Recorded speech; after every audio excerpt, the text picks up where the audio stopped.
This video was made possible by Hover. Buy your unique domain for 10% off at hover.com/HAI. Hello. Plane rides are long except when they're short. Some are shorter than others, especially the shortest one, which is the most not long. Thank you and good night. Damn, there's 4 minutes left until the ad. Let's bring out the filler. The longest commercial flight in the world is the 9,000-mile haul from Doha, Qatar to Auckland, New Zealand. It takes an astronomical 17 hours, in which time you could fly the world's shortest flight 1,155 times or call Comcast customer support once. In many cases, it doesn't make sense to fly a very short distance rather than drive unless you enjoy physical proximity to others and being asked to take your pants off, but in such a case you could just ride the New York subway at 11:30 on a Friday night. In most cases, you have to leave for the airport at least 2 hours before a flight, in which time you could drive 120 miles. For that reason, flights under that distance are as rare as a female half as interesting viewer, and so therefore they only really exist if there's an obstacle to driving. The shortest commercial flight in the US, for example, is from San Francisco to Sonoma County Airport. This flight is flown 3 times a day by bus company United Airlines and usually takes about 16 minutes from takeoff in San Francisco to touchdown in Sonoma County.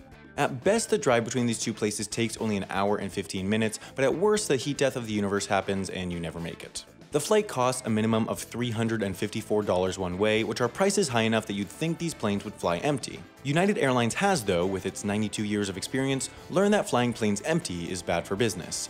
The secret of this flight is that it isn't made for traveling between San Francisco and Sonoma County. It's made for people coming from the rest of the country then connecting onto this flight. United actually prices a one-way flight from New York to Sonoma County via San Francisco for only $169. In that case, if you have a 45-minute connection than the 16-minute flight, it's far quicker than leaving the airport, getting a rental car, and driving through San Francisco to Sonoma County.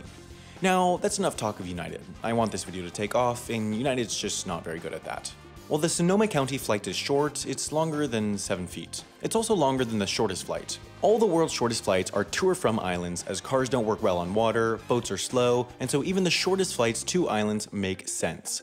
Scotland is a country, kind of, that has loads of islands, 790 to be exact. Many of the more inhabited islands have flights connecting them to the 2 largest Scottish cities, Edinburgh and Glasgow. There are some pretty unique ones worth mentioning, like this one from Glasgow to Barra Airport. This flight flies 140 miles, so it's short, though not excessively short.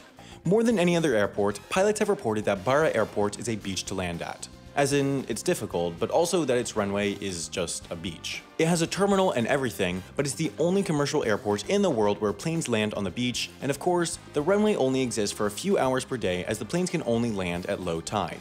But this is all beside the point because elsewhere in Scotland is the actual shortest commercial flight in the world. The Orkney Islands lay north of mainland Scotland and are home to about 21,000 people.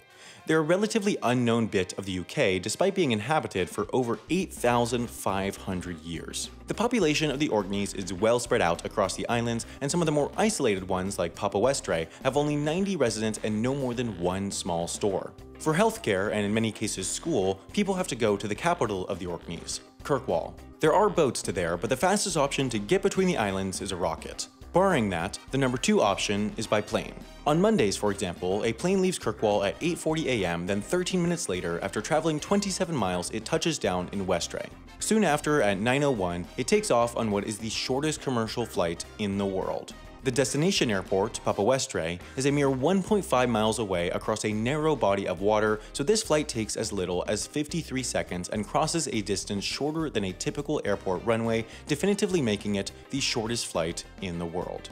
Now, granted, this short flight exists so that passengers from both Westray and Papa Westray can travel to Kirkwall on the same plane, so most people don't just fly between the 2 islands, but if they wanted to, they could. At £17 or $22, the ticket is cheaper than an Apache attack helicopter, but this flight costs about $15 per mile, which is more per mile than it costs to fly from New York to London in first class. Now, if you find yourself in Westray with $22, you have a choice. You could use it to fly to Papa Westray, or you could use it to purchase the domain that is used to launch your billion or trillion or dozen-dollar company. If you have a potential business name that you want to use in the future, it's worth purchasing the domain now before it's gone. Hover is the best place to buy your domain because they have a fantastic customer support team, fair pricing, and over 400 domain extensions that help you create a memorable domain. Also, even if you don't need a website, you can use Hover to set up a completely custom email address that will help you stand out. Best of all, you can get 10% off your first purchase from Hover by going to hover.com/HAI.